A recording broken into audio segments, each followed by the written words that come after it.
Hello there. If you've been watching my videos for a while now, you'll realise that I have very little, in fact I don't have anything positive to say about being a Jehovah's Witness. And this inevitably leads to the question, is there anything good about being a Jehovah's Witness? Surely there must be something, some kind of redeeming features about being a Jehovah's Witness that would, be compelling.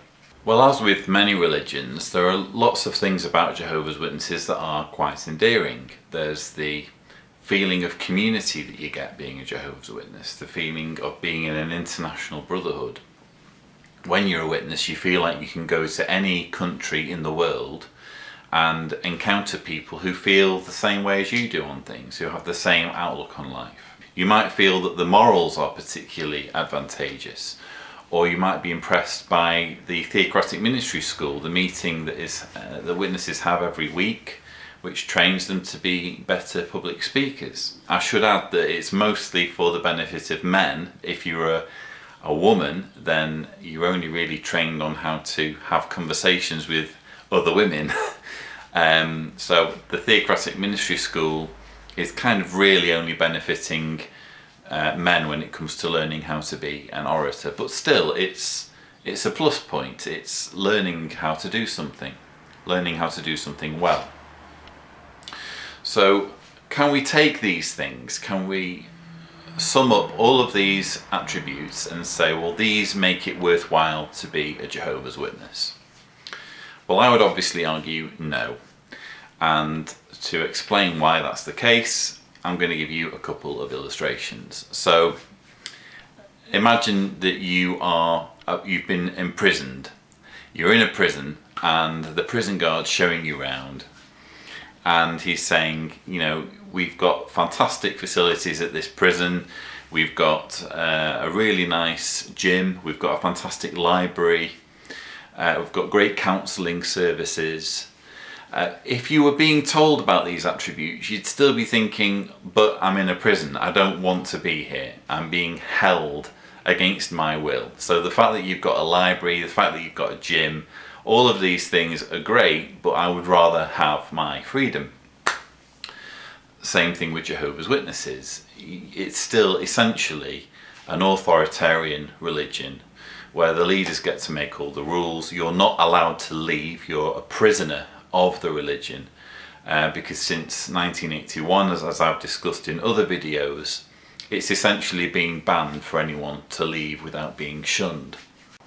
Another illustration, imagine a friend of yours sold you a car and you drove it around for about a week and you were really impressed with how comfortable the seats were, the stereo was fantastic, the air conditioning was spot on, and it was just a really comfortable car to drive around in, and you couldn't believe that you'd paid so little for it. But then after about a week, you start to hear these unsettling noises coming from underneath the bonnet. You start to smell strange things, strange burning smells, and sure enough, the car breaks down.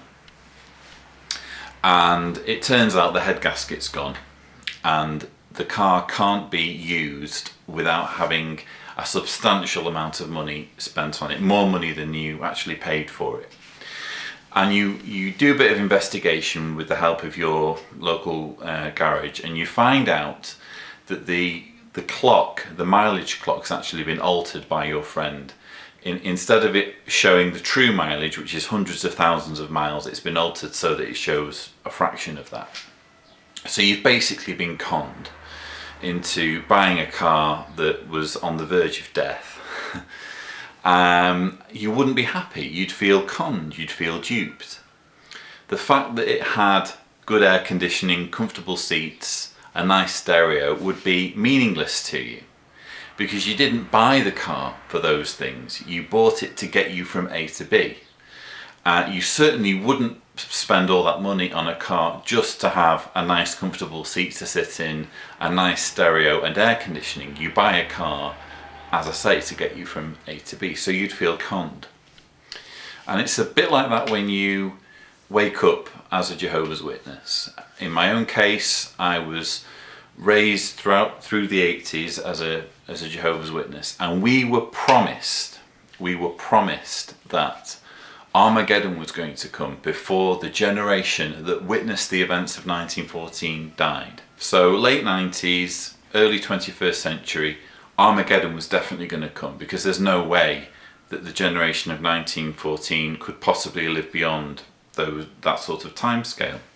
Obviously that period comes and goes, and instead you're just given this crazy new overlapping generations rule, which wasn't what I signed up to when I got baptised.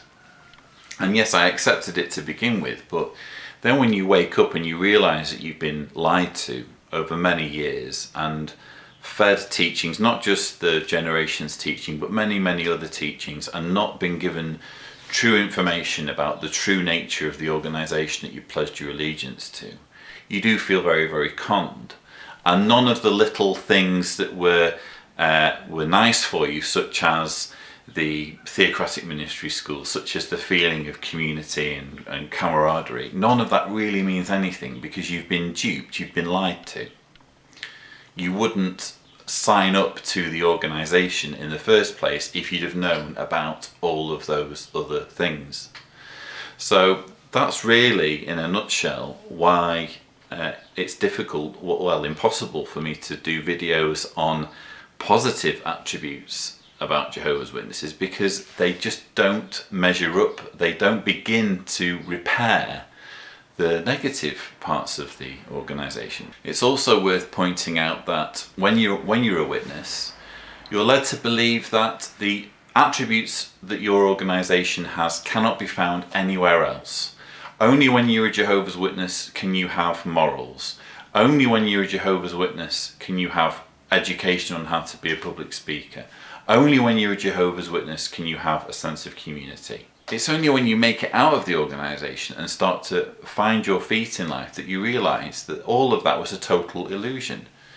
I feel I now have better morals than I had when I was a witness, because I believe in human rights, and Jehovah's Witnesses break human rights. They break Article 18 of the Universal Declaration when it comes to allowing people to leave their religion. Jehovah's Witnesses think that it's better for multiple children to be abused by a child molester than for that child molester to be identified to the congregation or to be reported to the police straight away. That is immoral. It's immoral for children to die in a hospital for beliefs that they don't have but their parents do have regarding blood transfusions. So my morals are now better than they were as a Jehovah's Witness. On the issue of the theocratic ministry school, you're made to believe as a witness that it's the best possible training you could get as a public speaker. And you'll often hear witnesses say things like, oh, well, look at politicians, look at how dreadful they are as speakers. If only they'd been on the theocratic ministry school, they'd know exactly how to comport themselves when they're giving public discussions.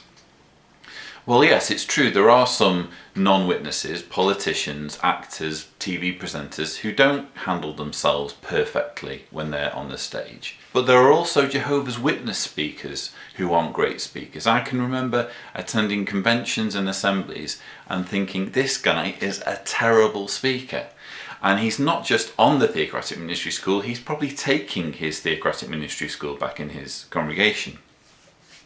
So it simply cannot be said that the theocratic ministry school is the only way that somebody can become a good public speaker, because some of the best public speakers I've seen are non-witnesses, people who really do know how to hold an audience and present a compelling argument based on their education, based on their background, based on their ability to research and use critical thinking skills. And as for the sense of community that witnesses have, again, once you make it outside of the organisation and you start to interact with fellow ex-JWs, other people who've escaped from cults, not just from Jehovah's Witnesses but from other cults as well, you do start to feel this immense kinship with these fellow cult survivors. And you realise that you have a community all over again of survivors, of people who are willing to not only share their stories but listen to your story and try and find ways of helping you through your day-to-day problems. So is there anything good about being a Jehovah's Witness? Of course, there's bound to be some things that are good, beneficial, advantageous about being a Jehovah's Witness. But each individual needs to ask themselves, are those things really worth being in a cult, being in an authoritarian religion where my thinking is done for me and where the needs of a small elite, a small leadership are placed above the needs of everyday people? So I hope this video's given you something to think about, and thank you for watching.